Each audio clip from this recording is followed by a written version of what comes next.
How did the hacker escape from the FBI? Well, he ransomware.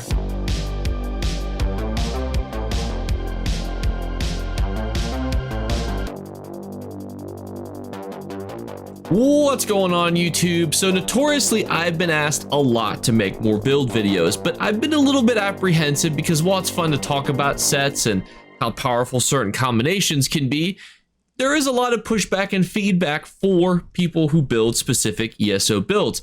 And the reason for that is that builds are doing different things for everybody. For example, a solo build is going to be looked at very differently based on the type of content that can be done with it. It's also going to be scaled on its affordability, its ease of access to get the sets, and obviously its overall power.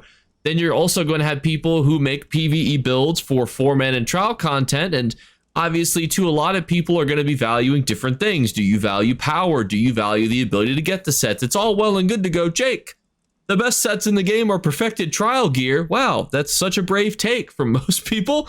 But the problem is that how do you get sets that will scale you to get to the point where you can then go out and get the perfected trial sets? So I took all of this feedback and wanted to create a system that would work, continue to build my credibility, so that way I'm not, putting out build videos where it's got 60,000 keywords, unkillable, 60 gigawatts of megafarts per hour, God mode, Slayer, fantastical beast killer builds. We're trying to keep things specific to what they're good to, and I've created a little diagram here. Reason being, this will help emphasize my point that when we make an ESO build, we're going to scale things in this Venn diagram. The reason for that is that people value different things. For example, some people value just power, and that's perfectly fine. If you just want to know a build that is just straight power, we will cover those builds. That you don't care at all about convenience and you don't care at all about acquirability. And let's break down what these things mean. So convenience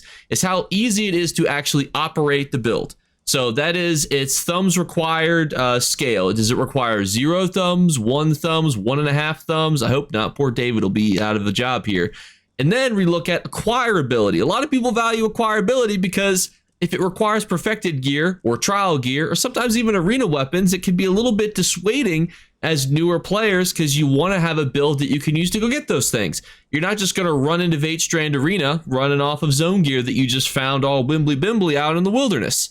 And then there's power. Power is the unarguable strength that a set can dish out when it is operating at full maximum capacity. That is the power of your build in tandem with everything else that it is trying to do. It is at its full maximum rotation, how much damage output it can do.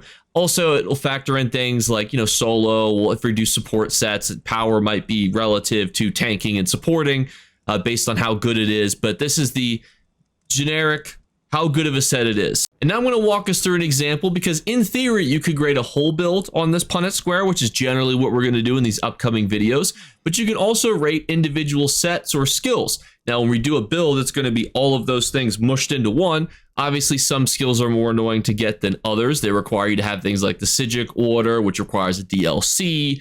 The Mage's Guild is certainly not as fun to level up versus, just leveling up your generic Warden line is significantly easier. But I want to walk you through a thought experiment on a set and let me know what you think in the comments below because I'm curious just generically what do you guys think about this? Because here is our example set that we're going to run through and it is Crafty Alfiq. What does Crafty Alfiq do? It just gives you maximum magicka. So it gives you mag. And a lot of people really love this set. It is the staple maximum magicka build. Doesn't require you to have a pet like Necropotence. Where would you put this on the scale here? Now, I tried to actually pick one that I thought would be in the center. Let's talk about why Crafty Alfiq is mostly in the center. Well, when it comes to power, when it comes to making max mag builds, if you want to have really powerful shields, even honestly really powerful damage output, being able to stack all of the maximum magickas together, you can certainly do some decent power output, and it's a very popular thing for things like Death Dealer's Feet builds, which have been notoriously exceptionally popular. Subclassing has made it probably a little bit less powerful than it was, but this used to be the best in slot set for sorcerers, which were the S tier. So its power is undeniable. Now, its acquirability, also relatively easy. You can just buy it. It's just a set you can buy for gold. It's not always on the market a whole lot, but it does come from a zone that sees decent popular farming. Northern Elsewhere does get a lot of farming, especially during in-game events where killing dragons is very profitable. So you think acquirability, you think a set like Crafty Alfiq is actually pretty good. Then you think convenience. When it comes to proccing Crafty Alfiq, all you need to do is just wear it. So some sets require you to actually do a thing. Even Necropotence, its, other Magicka brethren, requires you to have a pet active. This one, it just gives you the resources. So there's really nothing better than when it comes to convenience than just getting straight stats. So this is how an entire build is going to be scaled, with all of the sets and all of the things that are all combined into one to kind of break down to you how this set's going to operate for you and how it is on this Venn diagram. And that's not to say that being on this Venn diagram in other ways is not necessarily bad. For example, there are plenty of powerful and convenient to run sets that are not easily acquirable, and that's okay. For example, the Vatestrand Ice Staff is notoriously not very fun to farm. And there's even a perfected version too, which can be even a little bit more annoying to acquire, but it gives you even more offensive penetration.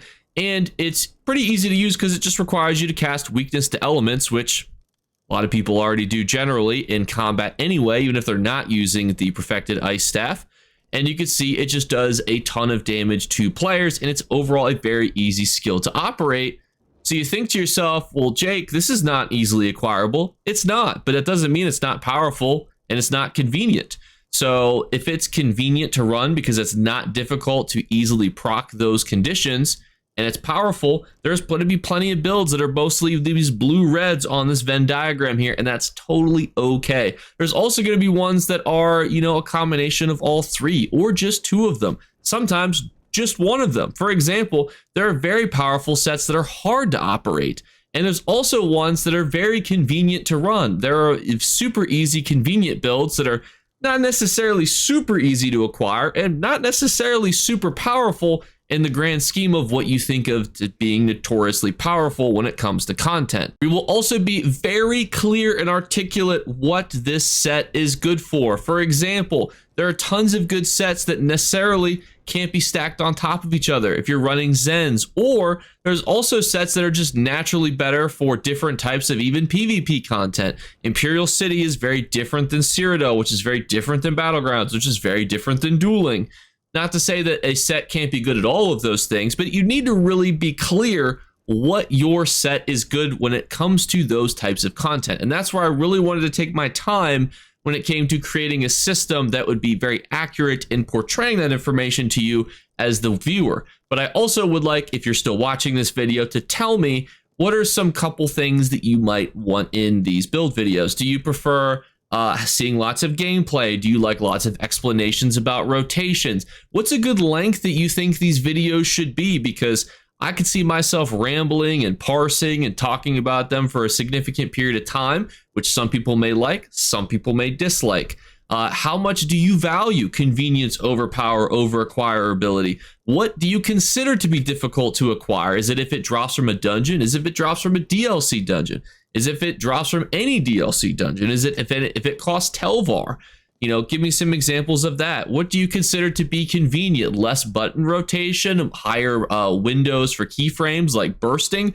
What is convenient to you? And then, obviously power is just like pretty generic. It's like how powerful something is. But if you have any thoughts on that too, let me know. And so everyone, thank you guys so much again for watching. As always, we're doing our 3 giveaway drawings. All you need to do to enter is be subscribed. Second thing is just make sure you leave a like and a comment on the video, / as many likes and comments on videos that you want. And the third thing is look for hidden word we flash upon the screen. There's already been one hidden word, but there will be a second one. Your feedback is also greatly appreciated for this video because I want to try to make build videos, but I also want them to be accurate and I want them to be in a way that makes sense. It is digestible. It's also not going to be too long or too overbearing or too confusing. So I want to provide just the right amount of information without driving you absolutely insane, while also giving you exactly the information that you need to know. So any tips on that would be greatly appreciated. Thank you again. Have a fantastic Wednesday, and I'll see you later. Bye, guys. You better remember to like and subscribe to Jakeclips. Or you should. I might have to pluck your eyes if you don't. Or, better yet, I'll skip rope with your entrails. Do it now. subscribe. Ta-ta. Off with you.